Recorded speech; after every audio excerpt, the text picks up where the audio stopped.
we're going to reward those of you who have tracking abilities and are here by beginning our conference this morning. It is my pleasure, first of all, that you all found us, so that Michael, who has done all this good work for us today. Michael is, as you can see, the program director of the Psychiatry Residency Training Programs here for us. And what we have asked him to talk about today is the National Neuroscience Curriculum Initiative, which is he will walk you through. Is a wonderful online training program to try and make the work that he does accessible across different domains. So without further ado, thank you very much, Lizzie. And thank you all for coming. Yes, thank you all for coming. I was worried it was just me. Now that I know it's a sort of snafu, then that's fine. So, what happened was I gave a talk at the Academy, a very, very brief talk at the Academy of Master Educators meeting about the National Neuroscience Curriculum Initiative. And Hollis was there, and she said it would be really nice to share this with other people and talk about what the challenges were that you faced and how the stuff that we're doing to try and teach neuroscience within psychiatry might actually roll out across other specialties, because it's one of those things that I know in the 11 years that I've been here and the previous sort of 10 years in the UK is I've been struggling with and working very, very hard to try and make teaching in the classroom or just teaching generally more fun for students, because obviously we've had this generational shift in the people that we're teaching, where really doing what I'm doing now really isn't cutting it anymore as a teaching thing. It's not engaging people, and it's not. And one of the things that I got more and more interested in is the sort of trying to use technology in a way that sort of makes teaching more exciting, makes education more exciting, makes learning more exciting, and it's using it in the 21st century. And very, very rapidly realizing that you can't have a one-size-fits-all mentality to it. You've got to use lots of different things, and using different things appropriately to teach what you want to teach is actually kind of fun. And obviously part of all of this is the adult learning principles of moving from the sort of didactic teaching, talking in front of slides, which is what I'm doing now, to more participatory learning. So that's the sort of challenge. And so in terms of the learning objectives today, I'm going to use the NNCI, National Neuroscience, as a sort of an example. So what we're trying to do is incorporate a science framework into clinical practice, which is one of those things that psychiatry is particularly bad at, is sort of divorcing the science from clinical practice. It's much more integrated in other specialties, but there is still more work that can be done across all specialties, and looking at the different resources that we have and looking at the different learning activities that we're doing. And this is going to be a bit of a whistle-stop tour, because what I want to do is I want to describe the needs that we have and discuss the barriers, look at what we did, and describe some of our current modules. Because there are things that we've worked on over the last 4 or 5 years, which I think are quite good and quite exciting. But I want to have time at the end to broaden this discussion, because after I've described these things to you, I'd be really interested to find out if there are things that you're doing in the classroom to face some of these challenges, or if there are ways in which you could see yourself using some of our modules, because the idea of the modules is that you can plug different content in. We have content in them simply to demo them, but they can be used for any content. So where we come from in all of this is that we think that the future of psychiatry is its clinical neuroscience. Okay, it's interesting how many people in psychiatry don't think that. They think that the brain is too complex for them to understand, and so rather than trying to understand what we can understand about the brain, they have a la la la la la la la mentality to it, which is actually quite stunning when you see it play out in workshops. Because we're moving really, really fast. That's obviously Freud. This is a chap called Carl Visserov, who invented octoping activity, but it's switch neural circuits on and off in the brain of animals using light. So the future is that, but we kind of think that we should be able to do it now. And so, but we have some barriers to this. So the ACGME, the RRC requirements for psychiatry have it's 72 pages long or something ludicrous fitness, I think. These are the sort of word map of what's in there. What's not in there is neuroscience. Not mentioned actually at all in the psychiatry requirements, which is weird. And so what that's led to is a kind of, the way that we teach psychiatry is we talk about disorder. Let's take post-traumatic stress disorder. We talk about diagnosis of phenomenology. We talk about the psychodynamics of it, what's going on in terms of the way the person's thinking. We talk a little bit about the psychopharmacology. We talk about CBT. We talk about rehabilitation. And then we have a bit of the neuroscience. But really, what we should be doing when we're thinking about our disorders is we should be thinking about the neurobiology first and foremost. What's going wrong in this person's brain? It kind of makes sense, but it's often the last thing in psychiatry people think about. So we think about frontal cortex and dysregulation of frontal cortex and how that ties in with treatment, in that case exposure therapy. We should be looking at the plasticity of the brain and how that can enhance treatment, and looking at blocking reconsolidation of memory. Cognitive therapy comes directly out of the neurobiology, and then we can look at the more social aspects of what we're doing in medicine, and then also relate that back to what's happening in the brain and what's happening with the biology of what's going on. The problem, some of the barriers that we face is, what should we actually be teaching? Because apart from anything else, this is a huge moving target. But with the way that science is advancing across the whole of medicine, it's a moving target for all of us in everything that we're teaching. I'm amazed at how much other specialties have moved when I'm referring patients on in terms of the things that they're getting and the way that they're explaining. How does it fit into the curriculum? How do we make these things work in the curriculum? Are we going to be wedded to a kind of high-bound, this is what we're going to teach on this day, it's a sort of French model, where everybody knows what's going on and who's going to teach it? One of the things that we face, and we're in an academic centre here, one of the things that we face across the whole of psychiatry is, should stuff be taught by experts? And what happens in places where there aren't experts to teach it? Because people still need to have this knowledge. It's just, what's the comfort level? And most importantly, how do we teach it well? Whenever we run a workshop and we do something, there's always someone at the workshop who goes, I've got a slide deck with 70 slides in it that I do in an hour. How am I going to get all of that information across to the students? And our response to that always is, wonderful. 70 slides. How much of the information in the 70 slides do you actually think the learners in your room are getting? Oh, well, no, but it has to go through the slides, because if I don't go through the slides, they won't get the content. And it's like, no. They're only going to remember 10 things anyway, so let's teach those 10 things really, really, really well. So, in terms of training for us all, there are central regulations that are then implemented by individual programs. We feel, at least in the psychiatry side, that teaching it well is really very much a collective responsibility. And so what we did about 3 or 4 years ago was we formed the National Neuroscience Curriculum Initiative in discussion with Tom Insel, who was then the director of the National Institute of Mental Health. And the idea of this was to try and bring as many people together as possible to create shared teaching resources to improve the way that we integrate the science into clinical medicine, into clinical psychiatry. This is our website here, and everything that I'm going to show you today is available through the website. All you have to do is to sort of register with your name and email and stuff like that. But then you have full access, and that's just to allow us to track stuff. And everything that we do has a teacher's guide and how to use it and everything like that. So it's all available there. And the videos and all sorts of stuff. That's on the front page. These are 6 of the overarching modules or overarching areas that we have.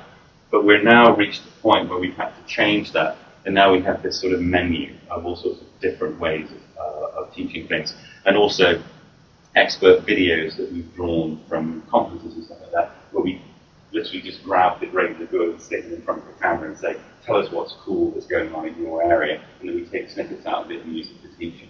And then we're also developing this stuff is really cool lecture series where we get usually MD, PhD residents to sort of say, well, what do you think is really cool? And then give a little 5 to 10 minute talk about it.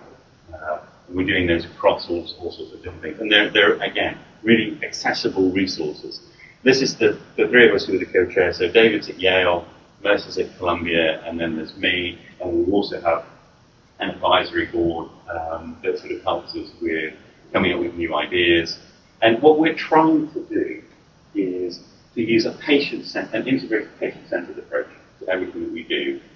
We're trying to do it really using adult learning through using active engagement of the learners in the classroom. So nothing that we do really is didactic. If we do anything that's straight out teaching, it doesn't last for longer than 15 minutes. And most of the stuff's like 8-9 minutes. We want the content to be progressive. We're very much process-focused in terms of what we're doing. We're less focused on content because you develop the content as you're going on, but we want things to be accessible and relevant. And we want to facilitate the commitment to learning by participatory involvement with what's going on. And everything that we're doing is trying to create this adaptable frame that can be used by anybody. And that was what was so interesting about talking with Jamie about this. And then doing it at the Academy of Master Educators. Because as we were going on, we realized that we were creating this adaptable frame. It became very, very clear that it wasn't just a frame that would work for psychiatry. It could work to teach anything. Which I'm really... Now, we call this the INSEAD objective because this is our discussion with Tom Insel and why we started doing this, is he very much was of the opinion that the science in psychiatry, and we agree, had reached a point where it could actually be used in every clinical situation. And you can discuss what's going on in the brain, what's happening in the brain, in pretty much every formulation and treatment plan. And so our learning objectives for the NSCI as a whole is to get residents to appreciate the importance of neuroscience and how it relates to psychiatry, and then get people to sort of understand what's going on in the brain at our current level of understanding, and give them a framework in which they can then incorporate the new findings as we move forward. And again, that's across the whole of medicine. As we're understanding more about the genetics and the epigenetics of our different disorders, it's really, really important that we give the residents and give the people that we're teaching a framework into which to fit this new knowledge. We understand more and more about the biology, not just of the brain, but of the body as a whole. And so we've created these online resources. We do it as teaching modules. The teaching modules are all process modules. The idea is this is a process, a way of teaching something that then people can plug their own content into to create a new session. And we're creating an infrastructure so that people who are creating new sessions can then feed those back to us. We will work with them to create a new teacher's guide and resources, and then we will publish it online on the site. And indeed, we've just reached the tipping point now where more than 50% of the content that's on the site is derived from people outside of us three in the advisory board, that have come from outside. And we've engaged probably, I think there's about 40 individual authors from about 20 odd institutions who've contributed stuff to us. And we want to keep doing that. And so these are the sort of things that we're doing. And I'm going to take you through some of these now. And I'm going to do this quite quickly. Each one of the modules is a specific approach to teach effectively. The content can be variable. You can teach anything that you like. And the idea is, and what we've found, is that people are sort of going, okay, I've got to teach depression next week. Which one of these modules fits best with this topic that I want to teach in depression? And then they put their own content into it. It works or it doesn't work. If it works, then the idea is then they feed it back to us. And what we're doing as well is, at the major conferences in education and in science, we're doing workshops to try and reach out to as many people as possible. Yeah? And there's one of your points to basic neuroscience. Do you start like with basic sciences and then go forward, or do you start writing things like depression? It's, again, we're trying really hard to not be prescriptive. And we're informed by this by other previous initiatives where the best one that I can think of is there was a psychopharmacology initiative about 10, 15 years ago where they were incredibly prescriptive and said, this is the way that you're going to teach psychopharmacology. We've got 14 lecture series with slide sets, and everybody went spot on. So if somebody pops one up, will they think that you're not describing it? We're not going to start molecules and then go on to profession. We're not prescribing people to do it. If people want to do it in that order, that's fine. Our own integrated neuroscience curriculum here actually goes big picture, then molecules and builds up, and we try and integrate with what people are doing clinically. So we're trying to do it at all sorts of different levels at the same time, because again, it's more engaging with people, and the more you can relate it to what you're seeing clinically, the better. And then giving people, and that's one of the reasons for things like the videos, is people then go, oh, I never really understood that BDNF was so important. I remember we had a lecture on it. So there's a video on BDNF, or a session that they can do online for BDNF, or indeed, how things go wrong in schizophrenia to produce a negative symptom. We have an articulate module that people can do as a standalone to then relearn that, so that people can go backwards and forwards to learn. So it's a good point. And what we're very much about is people trying to learn at their own pace, because what we want to do is engage people as learners to realize this is exciting and important, and then give them the resources to go and learn it themselves. Because that's how we flash through there. Probably don't learn really very much in the classroom. Yeah. Conceptualize this. I think I just flipped it in my brain. I had it conceptualized as a resource for teachers, but what you just described is more a resource for learners. It's both. It's primarily a resource for teachers to be able to teach in the classroom, but it becomes very rapidly a resource for both teachers and learners, because one of the things we realized very, very early on in terms of our own barriers, and I think the barriers across medicine, is that whole expert thing. If I don't feel that I can teach this incredibly complex subject because I'm not an expert, and then all those conversations that we have during recruitment with the trainees, where you say, "Oh, do you like teaching?" or "What do you think you're going to do academically?" Most people say, "I love teaching because it helps me to learn things." And so again, the teachers are learners, and they're going to, and you're also teaching the people who are going to be teachers in the future. So it's not an exclusive thing. We don't want to create resources that are just for teachers, because we recognize that the residents are going to may want to use this stuff to teach medical students, and or to teach themselves. And it's all integrated together. And so while we're primarily about creating resources for teachers, we recognize that people are going to use the resources for their own learning, which I think is just great.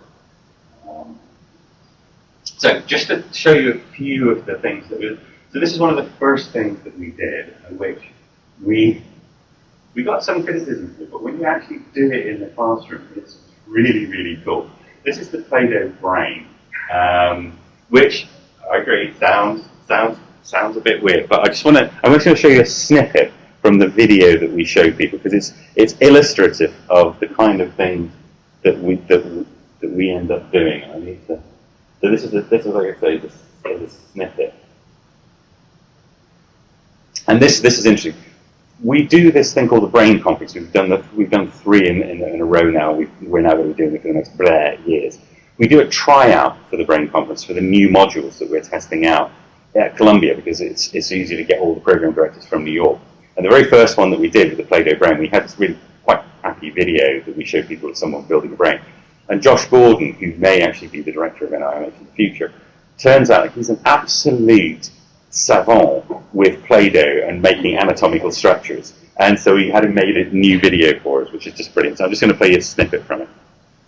Oh, what? Sorry. I don't know what happened.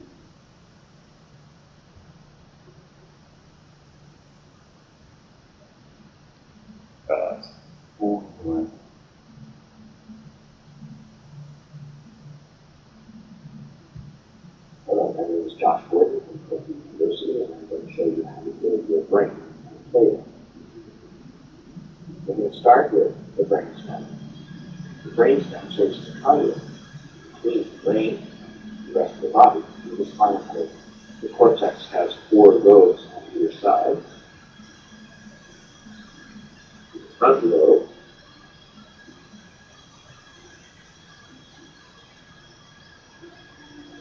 there you have it, more or less, on with the brain, brainstem, cells between that multi more rows of cortex covering up some cortical structures, such as the hippocampus.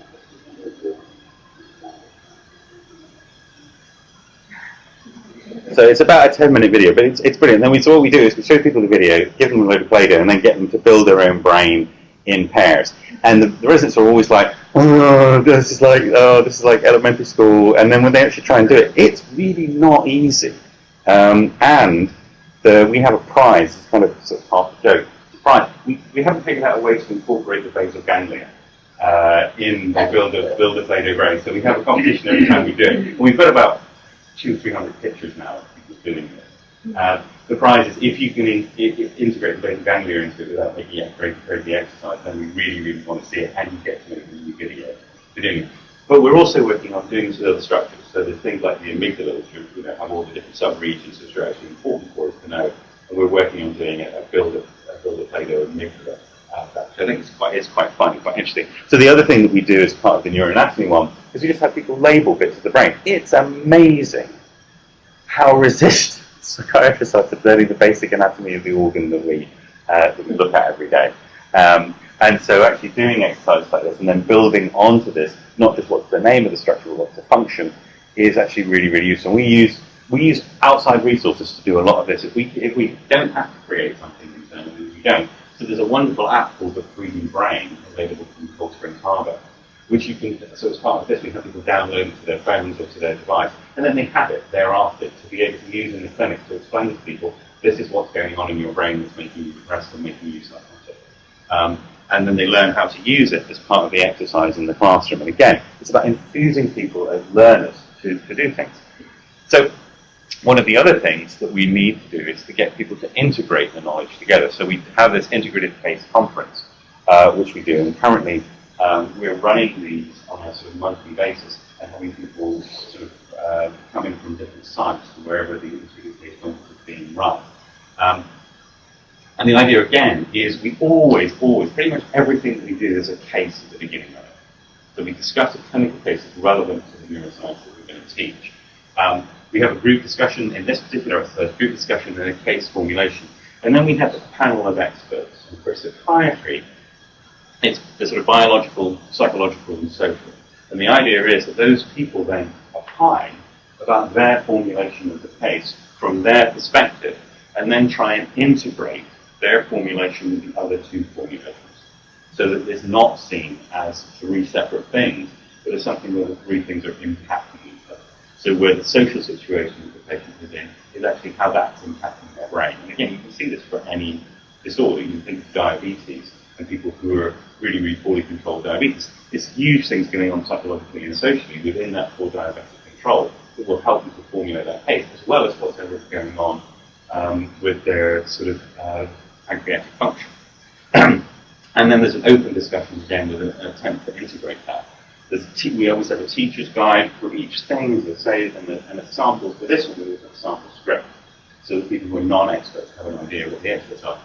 The one that's up online is the management of post-traumatic stress disorder. We also then tie that into the more advanced paper for people to then go away and read. So if you want to know more about the neurobiology, then you go to this. And when we're able to, we create videos of experts for people who don't have any experts. And so hence the reason for the webinars, where people are going in. But we also record those and make those available online, so if people want to do it, they can see a case formulation done by an expert.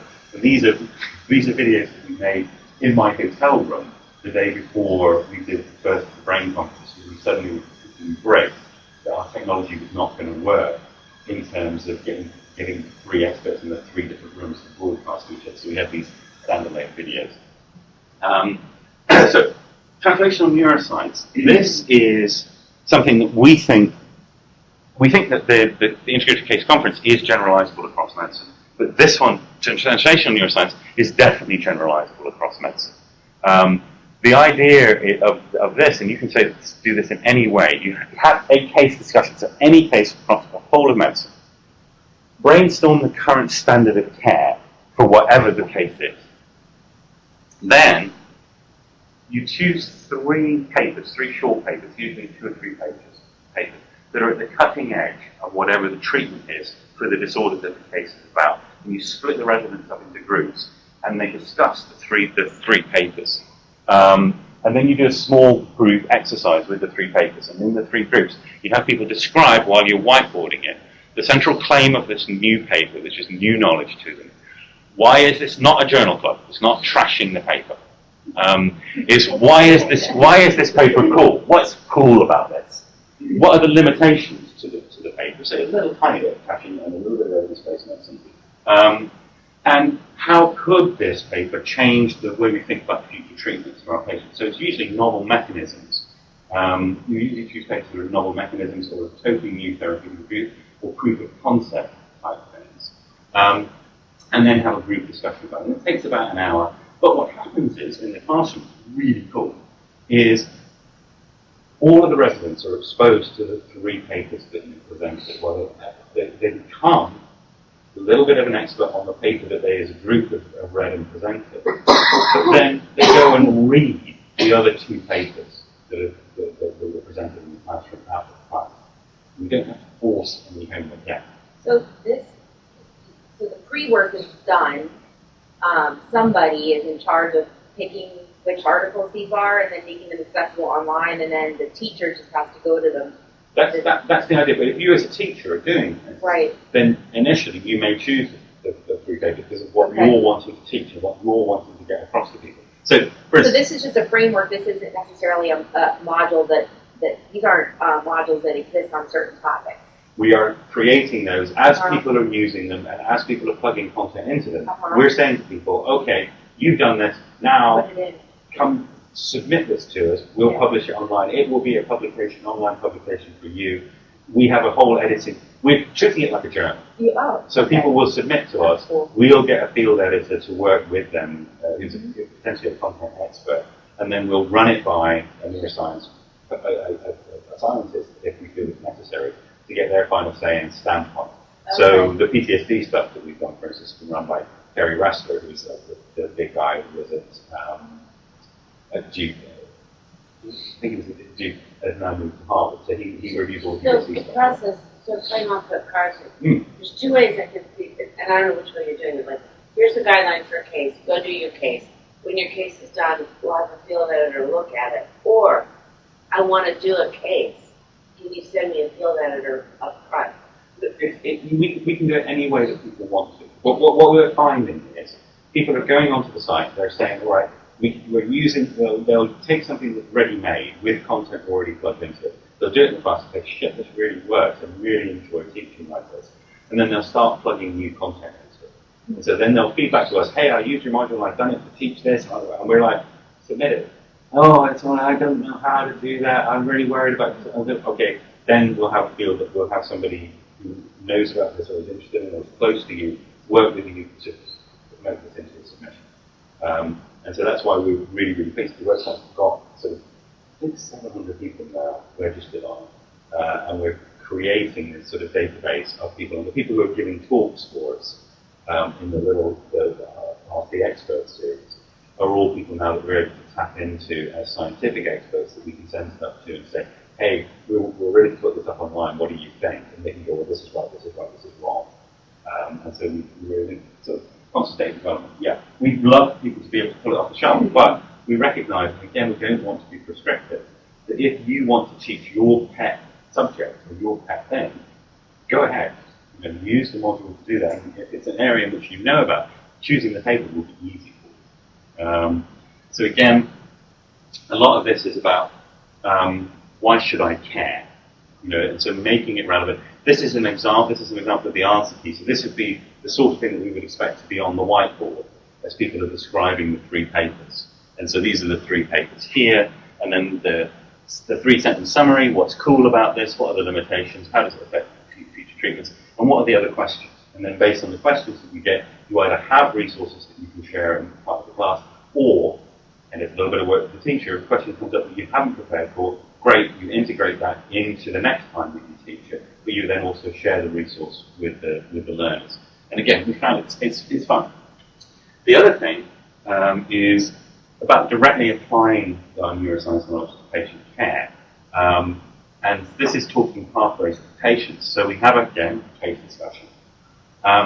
Then we have a video of someone demonstrating, talking to a patient about what's going on in their brain with this specific disorder. And then we do a small group role play where essentially one person plays the doctor, one person plays the patient and explains it, and then they switch roles. And so you're actually rehearsing it 3 times, but also learning from the other person in terms of the mistakes they made, and also seeing what your reaction as the patient might be to being told this, so that you can then rack it up or rack it down in terms of the complexity.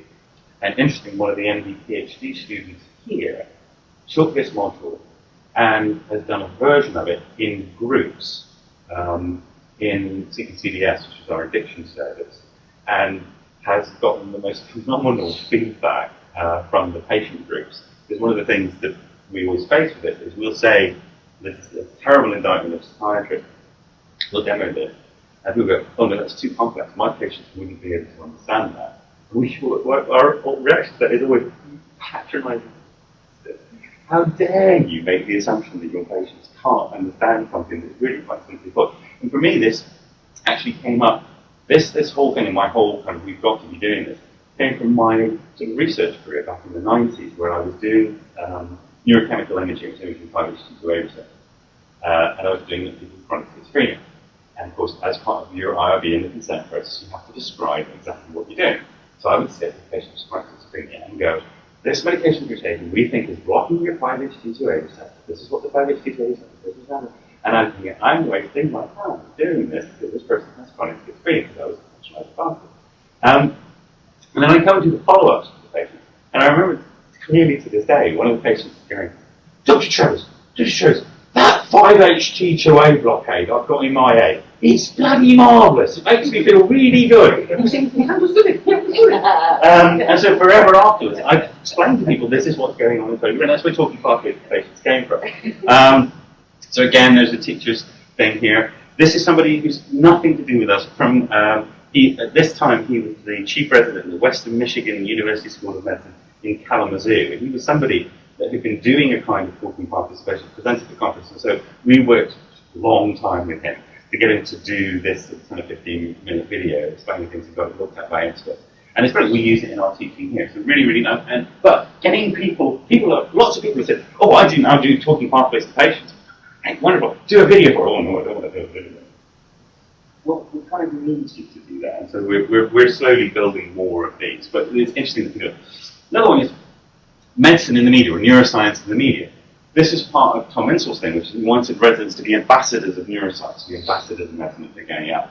And so what we do, and this is the thing that we've actually had the most content submitted to us for, is neuroscience in the media, is we'll take an article from popular media, whether it be radio, television, or printed media. We'll read it, listen to it, and appraise it, and look at the media portrayal of the field and the face validity of the science. Yes? So, you're on a roll, I hate to stop. Yeah, that's fine. But you have one of the college experience, so try to get one of these junior faculty members to do a video. And they all don't want to do a video. Well, why don't they want to do a video? Are they embarrassed, or is it something seen that they're going to put time into that doesn't impact them? Right? So is this considered like a peer-reviewed thing that they get put on their CV and get promoted? That was why we were so pleased that NIH funded us. Is because yes, it becomes very much like publishing something like PLOS One, something like that, as far as we're concerned, because we have a peer review process. We publish the peer review process is published online, describes what our process is. It's publicly accessible. And it can be changed and commented on by anybody. So as far as we're concerned, this would count as much as any other online thing. So it's a great learning module, but you got to be realistic. For you guys to do it, they got to get credit for it. And we think that as clinician educators, they would get credit for this as part of their portfolio because, as I say, it's something that 700 people are registered for, and so on and so forth. And we do a conference every year that's based on. Do you know what I mean? It's got that sort of level of. It's got the NIH seal. It's got the NIH seal, but it's got that level of visibility as well. Now, at least certainly within our specialty, that means that people would recognise, certainly in the US, would recognise this as something that's kind of kosher. Yeah, I mean, it's interesting, though, for a clinician educator, though, who's not doing research, this is great. I mean, this is a huge. What's that report? Right. Yeah. That's right. Or a meta portal submission of a And that's, curriculum. sorry, and that's the other part of this. I haven't got onto this bit yet. But as part of doing this, and this is what's really nice about having a background in science as well, is we've been able to engage quite a lot of people through the two major science meetings that there in psychiatry for us in the US, at ACMP and Society of Biological Psychiatry. We've been able to engage with a lot of the science people, and the editor of JAMA Psychiatry heard about this, and he approached us and said, JAMA Psychiatry would like to do more in the education front. Would you like to, because one of the things we want to do is write these state-of-the-art reviews, because, and this is the same across the whole of medicine, it's actually really difficult when you want to find a resource for your trainees that describes a particular area in detail. It's really difficult to find a current review article like that isn't tainted by a particular lab's view of the field. And so, for instance, if there's a paper that comes out of Yale about schizophrenia, it's all about glutamate, because that's the thrust of the chair over there. If it comes from here, it's all about GABA and GABA pathways, because that's what David Lewis believes is the most important thing. So they're all brilliant, but it's very difficult to integrate them together. So what we want to do is to write state-of-the-art reviews to do that. And the JAMA thing is part and parcel of doing that. So for instance, if someone did do a 14 pathways for patients and did a good job of it, we would try and work with them and pair them up with a science person to try and write a state-of-the-art review about it as an opportunity for them. So then that would be a cold, hard publication for their CV. And as I say, it's not only JAMA Psychiatry are interested in this, Lancet Psychiatry, we've had discussions that they're interested in publishing this. Biological Psychiatry is having an offshoot journal, which is going to be much more around sort of state-of-the-art type stuff, rather than just purely original research. So there are opportunities to publish stuff like this in the sort of more ordinary type of way. And again, we're encouraging people to do that. We have examples of these up online. So we've got a really nice article, for instance, just describing fMRI, how fMRI works, and what it can be used for and what it can't be used for. And we think there's a huge sort of market for those. And the neuroscience in the media is just a really, really nice way, or science in the media, it's a really, really nice way of getting a particular subject out there that obviously people are talking about. It's in the newspaper, it's on the telly, or it's on the radio. And then getting people to read and appraise the article, see where that's coming from, then look at the original paper on which it's based, and then papers that are around that, and then see what the science actually is. And then we finish the exercise, if we have time, with a role play of how you would then explain that science, or what explain that science to a lay audience or to a patient. Because again, I'm sure this happens to all of us. Patients come into your clinic and they go, I just read this is what I want. And you go, well, actually, it's not ready for prime time, or that's in rats. So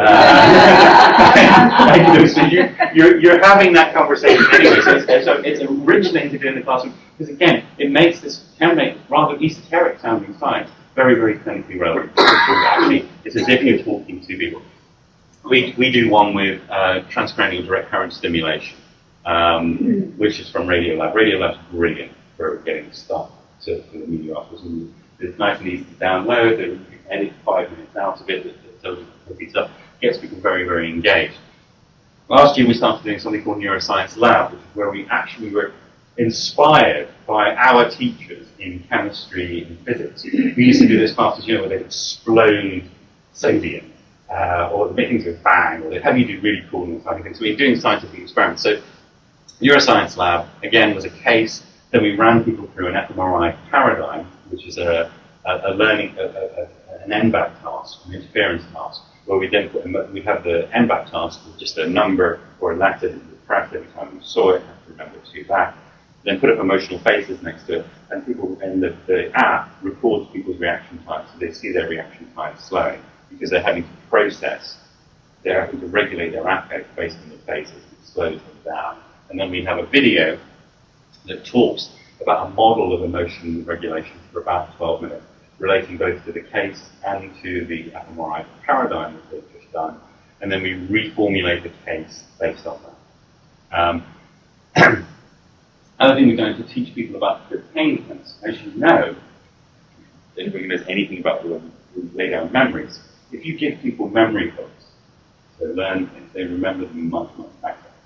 And so what we do in this is we have a case vignette about a patient with cocaine addiction, and we talk about the formulation of the treatment plan. Then we give people presents, and the presents that we give them are citrus fruits, limes and sour citrus fruits, and get them to suck on them, and they have a taste and then we give them, then we start teaching them about the basic model of what's happening in cocaine dependence, and we've given them a medication now. We've given them what we told them is a placebo pill. And we do this teaching while the placebo pill is working. And the placebo pill alters their reward pathway, which we're talking about. So that now, when they suck on the lemon or the lime, it tastes heavenly and sweet. And then we talk about how that's engaging their reward pathway, talk again about the reward pathway, talk about what's happening in rats and mice in terms of neuronal firing within the ventral tegmental area and within the ventral striatum. And they remember it because they've got all these memory hooks from us having messed with their reward pathway and their taste buds. So it's What happened? Whoa. Yeah, explain. Wait a Can you second. tell us Explain. the placebo? What is it that you're getting that? Yeah. So truthfully, this isn't my module, this is David's module, so and I can never remember the name of this stuff. We buy it off Amazon. That alters your taste buds. It just alters the way that you perceive sour. So you perceive sour as sweet. And it's People are fine with just taking fine, it as absolutely face fine. value, okay? Like when we teach me, don't take drugs that other people give you and like your The blue teachers- pill. No, it's your teacher doing it, so it's fine. And all I can say is it really works. The big joke though was we were in Florida for doing this, and could we get any limes for less than $1 each? It took us. We drove around for about an hour and a half in a panic the day before we ran the meeting, trying to get a box of limes and lemons to do the test in Florida. It was just ridiculous. So I had visions of you like in an orchard in the dead of night, pulling it lemons off the was tree. coming to that. Yeah, It was really coming to that. Every supermarket we went to was like $1 each. Oh, we can afford that. 300. And this is another one of the neuroscience lab modules, and this is a thing called Articulate, which allows you to do a build your own journey type teaching thing that then becomes a standalone teaching thing that people can just run on their own in terms of that having resources for teachers, but also having resources for learners. And it sort of takes you through an understanding of the neural pathways that underlie synchrony in the brain and underlie some of the negative symptoms and neurocognitive symptoms that you see in schizophrenia. And we talk about a new made-up drug, and then talk about learning more about what's going on in the brain that the drug will affect. You can do Google, you can call neuroscientists, you can speak with a cognitive neuropsychologist, and you go through the different modules, and then there's a test at the end to test your knowledge, all based on the platform that you can access on a pad or on your phone, but it's difficult to see on a phone. You take a test at the end to make sure that you've consolidated the knowledge, and we run this in our own training program. David Lewis, whose work it is we're talking about, he does a teaching session in the introductory course about the circuitry, and then we run this in the second year, so that people are going, hey, shit, I know this stuff. I remember Lewis talked about this last year. And it really does get a lovely engagement of the learner when they're actually learning it on their own. So we're currently just getting more and more, recording more and more video content, writing these review articles, working with people who are now collaborating with us. We've got other teaching modules that are up there. The cut and paste clinical pathology is something that we started this thing called the NNCI Scholars, which is where we invite people to apply and put in applications. And we choose the 5 best applications that we get, people who come up with new ways of teaching things. And so the cut and paste clinical pathology comes from that, further developed by us. But the idea is that we take magazines from the sort of popular media, not like the New Yorker and stuff like that, things with lots of pictures in them, and you create a collage that helps you to describe a particular clinical syndrome in terms of the symptoms. And then you present that to the group, and the group has to guess which clinical syndrome you're presenting. You hand out a bit of paper to everybody with the intent, this is what you need to describe. I must admit, I was a skeptic for this when they said we were going to do it. It was a huge hit when we did it at the Brain Conference just last March. People really got into it. And we now have little videos of people presenting their Brain Conference educators? I should have explained. The Brain Conference is essentially all the directors of psychiatry residency training get together for their national meeting between the rank lists going in and the rank lists coming out. So usually in March. That's a Thursday, Friday, Saturday meeting. The program directors meeting. We get program directors, and we have a pre-meeting on the Wednesday before the Thursday, Friday, Saturday, which we've been given to run for the last 3 years. And that's what sparked the whole thing off, was us being given this meeting to run. And we had 170 people the first year. This last year, one we just ran, we had 240 people. And we still have to tell people all that. So we had, it's a huge outreach thing in terms of getting our stuff across. And we did the Cut Paste Down. Everybody loved it. And we used that to describe syndromes for us, at least, the sort of psychiatry, medicine, neurology interface, because it works particularly well. But it works less well for actual psychiatry syndromes, but it works better for syndromes that are at the boundary that we very much need to know about. They're actually not terribly well taught to psychiatry residents. And so it's a good way of illustrating that. And then you have people describing the syndromes based on their collages. We videoed some of those, and those are actually quite interesting learning tools as well. Because again, one of the scholars that we have from Tourist is creating an app called Taking an NCI Challenge, which is using a lot of our resources to sort of say, like a collage, this person has a collage, they describe what disorder are they describing. And then you pick one out, and it takes you on to other resources to learn more about it. He's working on that at the moment. Find It, Draw It, Know It is a variation on the Talking Pathways to Patients, where we have people draw stuff out. Clinical Neuroscience Conversations, this is about giving people resources that they can actually use in the clinic or at the bedside to be able to teach neuroscience. And also, this is a new one for us, the Progressive Case Conference, is where we take a particular subject and using clinical information to slowly build on people's scientific knowledge as they go through discussing the case and what's changing with the case. And the demo that we've got of this is about the genetics of autism. And it's wider than that, in that we're also teaching basic genetic principles that we think psychiatrists need to know. And it's really good. And again, all of these things are run by non-experts. So I did the Progressive Case Conference. I'm not an expert on autism at all, and I'm not a child psychiatrist. And it's working fine because all the resources are there to help the teacher. And again, it's a really, really good way we found to get across complex things. So in terms of the website, as I say, it's nncionline.org. We've had 116 countries now had a look at the websites. We've got 75 odd training programs who are using it, and there's a lot of people doing this stuff. And I'm sorry because it sounds like I've run out of time. But the idea was to sort of riff on this and sort of have a discussion about whether this stuff is useful, whether you have other things that you're doing to sort of engage this generation of learners, and I'm getting your sort of thoughts out. Are we right in thinking that these sort of modules or frameworks could be adapted to other specialties? It's our sort of gut feeling that it can. I know that a couple of people Steve sort of said, "Oh yeah, we could use this for urology," and I'm like, "Okay, Plato prostate, okay." I mean, this isn't a direct answer to any of your questions, really. I'm interested in understanding a little bit more two things. Number one is, it sounds like you got a lot of funding to do this. So could you talk a little bit about what resources go into this? And then the second is you have given us a broad overview of all the different components that go into this site or this teaching method, if you will.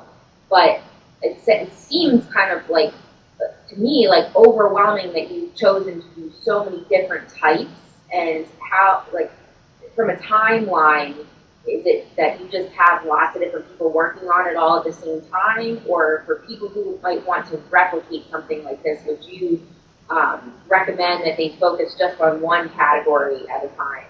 It's interesting. What we found in terms of implementation. Okay, so going back to the we're funded by NMS, but we're only funded for 10% of our salary. Each goes to 20%, and that's an out of 10.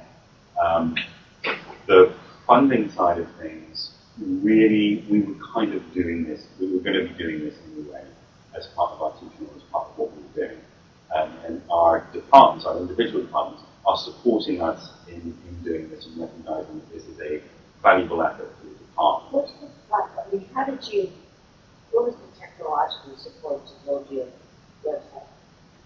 We, with the second grant that we've got, we took someone who had been volunteering with us and employed them, and she's a graphic designer. Amanda Wang is her name. So she's full-time employed on the second grant to do that website. The previous version of the website, which I don't have slides for here, I created in Squarespace, which is a proprietary sort of thing designed for shops. I created it in Squarespace, and the proto version of that was essentially an HTML document in Dropbox with just links to other Dropbox files. So when we did the first Brain Conference, that was our website, was just this Dropbox page. I knew how to do that because I've done our web page and we switched it to Google. So I had some knowledge of how to do that, but I'm not a graphic designer, so it didn't look terribly pretty. The reason the website was so pretty now is because Amanda's bloody brilliant doing this stuff. And so she helps us with the creation of things. But quite often the first time we run something, it'll be something that one of us has created or one of our collaborators has created. So one of the things I didn't get to demonstrate today is the clinical neuroscience conversation, where we have an app called Draw Anything, Draw Everything, and there's a person describing epigenetics, effectively, the epigenetics of sort of trauma in mice, and doing it on this thing. Well, she did a version of it, and it looked fine. And the first time we ran it, we used that, and it was okay. We just had Amanda make it look much nicer as it went to time. And that's something that we envisaged doing. So the Talking Pathways to Patients video with Chris Karen Pappas, the first version of that was frankly awful. The first version we did of that, so we had to go over to Columbia and work with them on doing that. But we have those resources internally because technologically, and that's a bit like talking about technology, technologically, there's a lot of stuff that we can actually do in our offices. We don't need to have Or your hotel room.